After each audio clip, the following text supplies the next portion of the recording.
Hello, everyone, and welcome back to the SSDA Soundwave Podcast. I'm Yuri Calderon, the Executive Director of the Small School Districts Association. And I'm Gwen Bell, Senior Communications Specialist here at SSDA. Thank you for spending some time with us today as we dive into our October 2025 newsletter titled Leading Smalls, Thinking Big. Gwen, I want to start off by just mentioning what an amazing job you've done on the newsletter. I'm so proud of your work and of the work of SSDA in highlighting our small and rural school districts across California. This edition is one of my personal favorites because it really celebrates what makes smalls and rural schools so unique. That powerful combination of tight-knit communities, innovative thinking, and the ability to lead boldly even when resources are limited. Thank you, Yuri, for those kind words and for your passion for small school districts. And I love doing these newsletters, so thank you so much. And these newsletters capture the heart of our members, specifically our superintendents, principals, teachers, and staff who wear dozens of hats, leading with heart and finding creative ways to make big things happen in their small and rural school districts. And this time, in this episode, we'll be joined by Karen Mix, our co-director of CS for NorCal, who will share an inspiring update on how computer science education is not only expanding across rural Northern California, but it's also transforming education in those areas. That's right. It's going to be a great conversation, so let's get started, Yuri. Fantastic. The centerpiece of our October newsletter is the launch of our book, Leading Smalls, Thinking Big. It's a roadmap for rural and small school leadership. And this isn't just another leadership manual. It's a true labor of love written by over 100 superintendents from small and rural school districts across California. It captures their wisdom, grit, and the adaptability that define their work. I think what makes it so powerful is that it's authentic. The stories and strategies come directly from people in the field who understand what it's like to manage limited budgets, small staffs, and yet still dream big for their students. One of my favorite examples is Dr. Patrick Keeley, superintendent at Mountain Empire Unified School District. He was also honored as our 2025 Superintendent of the Year at our state conference, but his story really sets the tone for the book, leading through adversity, staying creative, and never losing sight of students. You know, Gwen, it was an incredibly ambitious undertaking. We did, at our summer conference, we brought together over 150 participants, and we facilitated conversations and recorded those conversations so that we could develop the book. And this book really does highlight how leadership in small school districts looks different, but is very much impactful, maybe even more so than in other places. It explores what it means to balance instruction, operations, community relations, and sometimes even transportation all at once, often with the same small team. It's structured around practical themes like vision, finance, staffing, student learning, and crisis management. There's even a CTE section and workforce connections that really hits home for rural leaders, and there's also a piece from the Cook Center for Human Connection in there, so give that a read. It's a really great article. You know, beyond being a resource, this roadmap is also the foundation for our new elevated forum for new and aspiring superintendents. It's designed to help leaders who are stepping into small district roles navigate those early challenges with mentorship, tools, and community support.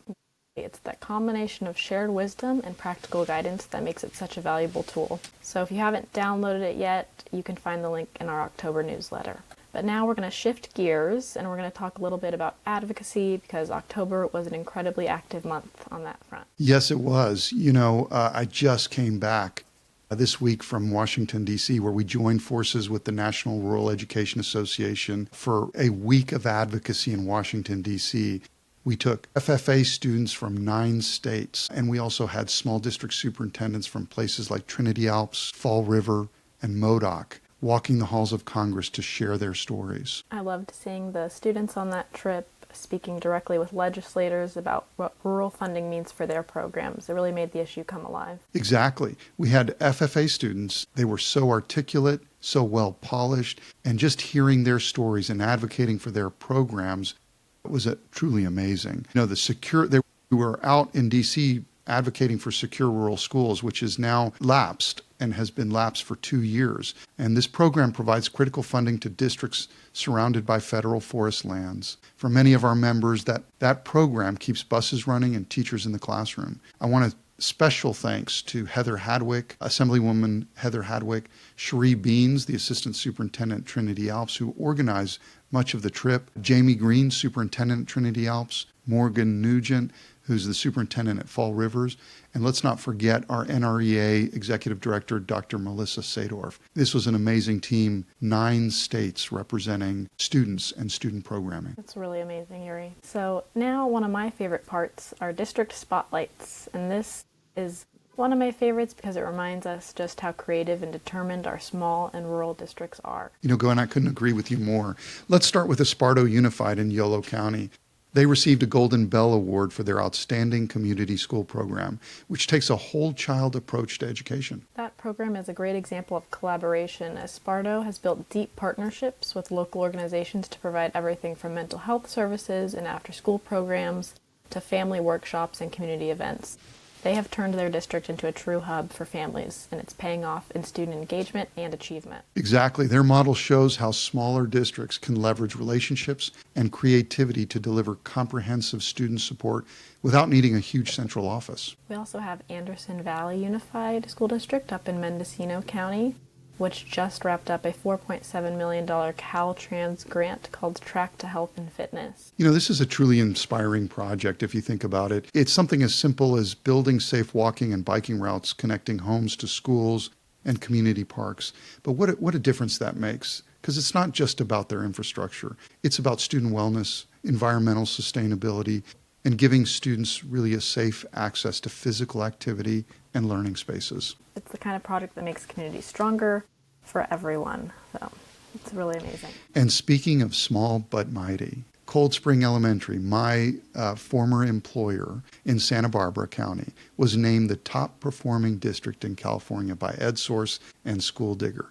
This is the 6th year in a row that it's been identified as the top performing school district in California. It's really unbelievable. And they have just one school, yet their performance data is through the roof, and Superintendent Dr. Amy Alzina attributes it to a culture of care, high expectations, and a relentless focus on literacy and relationships. That's the magic combination, isn't it? Super proud of Dr. Alzina. When a district knows every child and every family by name, you can move mountains. So now we come to another one of my favorite stories this month, Winters Joint Unified School District, and their work captures what it means to redefine success in today's world. Absolutely. Superintendent Dr. Roddy Boonchoi and his team are leading a quiet but powerful transformation.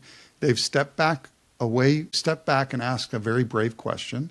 What does it really mean to prepare students for the future? For years, like many districts, Winters relied heavily on test scores and data points that only told part of the story. But when they looked deeper, even pulling data across 2 decades, they realized that traditional metrics weren't showing growth and they weren't capturing what truly matters to their students. Instead of doubling down on numbers, they decided to look inward, to reflect on what success should mean for their kids and their community. They engaged teachers, families, students, business leaders, and civic partners in a district-wide conversation about the skills and mindsets students actually need to go to college and for their career and for life. And out of that process came something really powerful, the Winters Graduate Profile, a shared community vision outlining 6 core competencies that all graduates should possess. Those are critical thinking, collaboration, creativity, communication, cultural awareness, and civic engagement. Dr. Boonchoi puts it perfectly. For years, schools have been valuing what we measure, but Winters is determined to flip the script and start measuring what we value. That's such a profound shift, and it's exactly the kind of leadership we love to see here at SSDA. It really is. They're not just creating a poster to hang on the wall, they're embedding those competencies into instruction, assessment, and district culture. It's a living, breathing framework that's changing how their community defines success. I think Winter Story is a reminder that transformation doesn't always come from adding more programs. Sometimes it starts by refocusing on what matters most: relationships, relevance, and real-world readiness. It was beautifully said. And all these stories have one thing in common. They prove that innovation doesn't depend on size or budget. It depends on vision, relationships, and a willingness to try something new. Funny, huh, Gwen, that this is what we foster through our E3 forums, right? Engage, empower, and elevate. Absolutely. The newsletter also just recapped our 2 recent E3 forums in Santa Rosa and Redding, both of which were packed with energy. And in Santa Rosa, Superintendent Kirk Konecki shared insights on student-centered Governance, and Jacob Carr at Butte County Office of Education led a session on how districts can prepare for the age of AI. Then in Reading, the following day, the day started with students from Foothill High School presenting their own AI-powered CTE projects. And wow, these were amazing projects. They absolutely wowed the audience, and it was such a reminder of the talent and creativity that's thriving in our small and rural communities. So these E3 forums really capture what SSDA is all about: peer learning, conversations, and helping each other succeed. And the best part is that they are free for SSDA members. That's right, free. If you haven't attended one yet, please do. The ideas, the networking, professional learning are worth every minute. We're excited to welcome Karen Mix, our co-director of CS for NorCal, who's joining us to share an update on how computer science education is growing across rural Northern California. Hey there, Karen. Welcome. Thank you, Karen. We're excited to have you here. So we've been following CS4 NorCal quite closely, and it's incredible. So tell us what's been happening lately. Well, October brings the end to SSDA's CS for NorCal grant, and we are hoping to continue this very important CS work through other grants. We also had the chance to present at the National Forum to Advance Rural Education in Salt Lake City. Our session was titled, "Why Not Here?" which is a phrase coined by former superintendent of Reading Elementary School that believed rural students should also get opportunities for computer science. You know, Karen, I love that mindset, turning we can't into why not us. Exactly. It's very powerful because students need to see themselves beyond the rural life. Robin, the project's outside evaluator, and I presented primarily about the implementation dashboard. That is an interactive dashboard that is housed on SSDA's website under Programs and CS for NorCal. And the dashboard shows districts how they can implement computer science at all levels, from elementary to high school, by just clicking through the dashboard a little bit. We also shared some examples of how school districts are implementing CS in small schools. We have standalone electives that a science and English language arts teacher is teaching. And we also have a high school class that integrates computer science with communication. These are really important resources for our members, so make sure you go to the SSDA website and under our programs and check it out. But Karen, that's such a smart approach, meeting districts where they're instead of expecting a one-size-fits-all model. Right. And we also highlighted success stories about Hannah Schickel. She is Siskiyou County's 2025 Teacher of the Year, who integrates computer science into her social science class. And so she shares some unplugged lessons that work on communication and problem solving skills. And we also released the Shasta County highlight video that showcases the steadfast vision of CS in Shasta County. And stay tuned for next month, where the release of the final video in the series, Siskiyou County video, where CS is there to stay. It's inspiring to see that kind of momentum in rural areas that were once left out of the conversation. Thank you for what you were doing, Karen. Thank you. CS for NorCal is here to show that small districts can lead in the computer science integration, and they have to do it more creatively, but they have to do it to integrate computer science into core subject areas to give their students access. Thank you, Karen, for joining us. It's super encouraging to hear what's possible when innovation meets collaboration. Thank you both for having me. And to anyone listening, if your district wants to explore training for computer science, look into your county's California Math Science Computer Science Grant for opportunities, along with the Computer Science Teachers Association and code.org for more training.